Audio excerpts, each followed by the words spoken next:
বারান্দার এই কর্নারটা আমার একদম জঙ্গলের মতো হয়ে আছে, অপরিষ্কার অপরিচ্ছন্ন।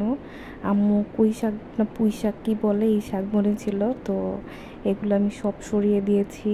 এই নোংরা আগে পরিষ্কার করে নিচ্ছি, একটা কাগজ দিয়ে বক্সের মধ্যে করে মাটি উঠিয়ে কেমনি আর কি জোড়াজুড়ি লাগিয়ে এরপরে একটু পরিষ্কার করে নিচ্ছিলাম আগে, যাতে গাছ লাগাতে পারি।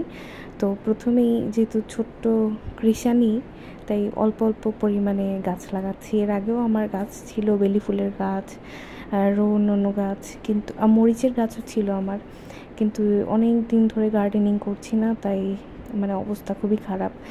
আবার আমার এই বারান্দাটাতে হচ্ছে চড়ুই পাখিও আসে অনেক, দুইটা ছোট ছোট পাখিও আছে আমার, লাস্টে দেখাচ্ছি।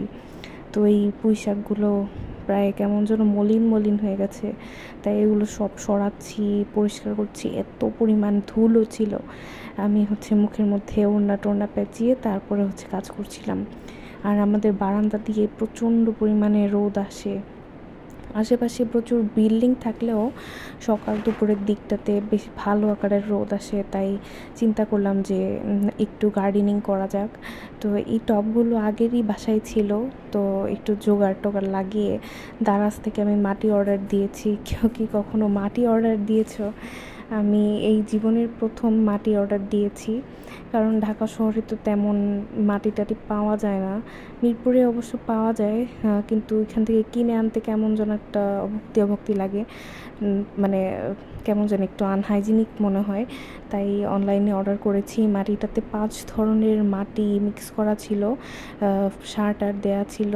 তো দেখা যাক কেমন কি হয়। তো 5 কেজি মাটি আমার কাছে 129 টাকা রেখেছে দারাজে।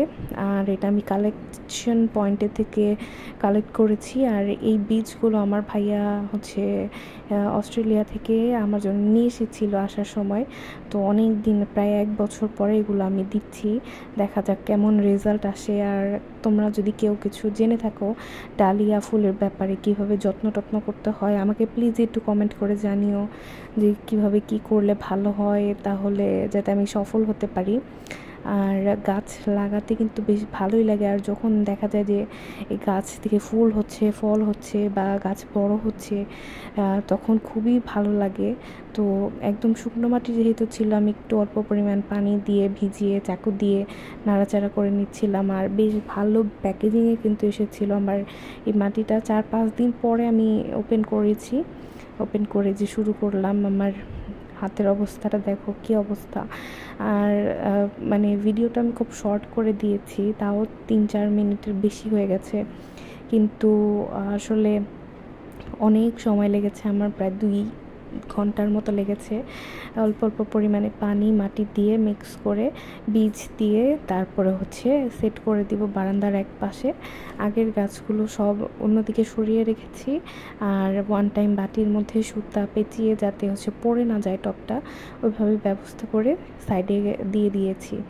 আর পুরো মাটি আমার ইউজও হয়নি এখন পর্যন্ত, খুবই অল্প পরিমাণে গার্ডেনিং করছি। আরও আমার কাছে বীজ আছে, তো সামনে একটু ছোট ছোট পরিমাণে সুন্দর সুন্দর টব পেলে এনে আবারও গাছ লাগাবো। দেখা যাক যে সফল হই কি না। তোমরা আমাকে কিন্তু কমেন্ট করে টিপস দিও, সুন্দর সুন্দর টিপস দিও। এটা হচ্ছে আরেকটা ছোট্ট পটের মধ্যে মাটি নিয়ে নিচ্ছি, নিয়ে এটার মধ্যে কিন্তু নিচে ফুটে আছে। আর আমি কিভাবে বসেছি দেখো, আমার পা দেখা যাচ্ছে, মানে একদম ছড়িয়ে ছিটিয়ে বসেছি। আর তারপরে আবারও একটু পানি দিয়ে দিচ্ছি। এই বেগুনি কালার ফুলটার নাম আমি জানি না, কিন্তু এটা নাকি এডিবল, খাওয়া যায়, এটার গায়ে লেখা ছিল। তো এরপরে হচ্ছে এই মাটিটাও একটু প্রিপেয়ার করে নিচ্ছিলাম। সারটা দিইনি, কিছুই করছি না আপাতত। এই বেগুনি ফুলটা গায়ের মধ্যে লেখা ছিল, ওই ইনস্ট্রাকশন অনুযায়ী একটু ময়েস্ট করে ফুলটাকে কিভাবে কি করতে হয় ওইভাবে বীজটা আমি দিয়ে দিলাম। আর বীজটার উপরে কিন্তু হচ্ছে ফুলের পাপড়িগুলো ছিল, তো ওইভাবেই হচ্ছে বুনে দিচ্ছিলাম। মাথাটা নাকি উপরে রাখতে হয়। এখনও পর্যন্ত কোনো রেজাল্ট আসেনি, যদি রেজাল্ট আসে আমি তোমাদেরকে দেখাবো অবশ্যই। আর ইদানিং অনেক ব্যস্ত যাচ্ছি, কারণ আম্মু অনেক অসুস্থ ছিল। আপন পর মানুষ চিনেছি, কে আসলে আমাদের আপন কে পর এটা বুঝতে পেরেছি। যাদেরকে অনেক আপন মনে করতাম ওরা আসলে মানে খুবই কেয়ার করবো, যাই হোক বাদ দিলাম। এই হচ্ছে আমার বারান্দার অবস্থা। আর এই আমার পাখিটা